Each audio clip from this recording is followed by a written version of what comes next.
LeBron James sat in the corner of the visitors' locker room in Oklahoma City after another impressive road win for the Cleveland Cavaliers, and one by one, his new teammates approached. A handshake from George Hill, the steady point guard who came to Cleveland with playoff experience and the will to defend.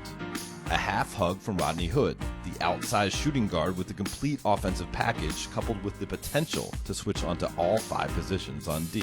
A salute from Jordan Clarkson, the lightning-in-a-bottle scorer with the ability to create his own shot in an instant.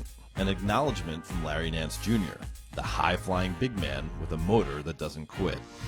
Knowing how much a fan of the Godfather movies that LeBron is, the symbolism is unmistakable.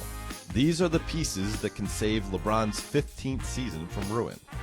He is the leader who can save their careers from mediocrity. The only favor LeBron calls upon from them in return is to play hard and play the right way. The simple instructions have paid off so far. The Cavs marched into TD Garden and blitzed Boston. Then they rolled the Thunder in OKC.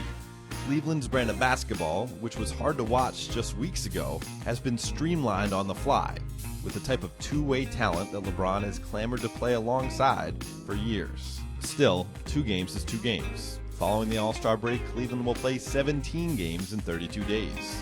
The honeymoon stage can't carry them through all of that. There will be challenges to overcome, a fourth-quarter pecking order to parse out, rotation decisions to digest. But if it all keeps working out the way it has so far, the Cavs will be the team in position when free agency hits in July to make LeBron an offer he can't refuse.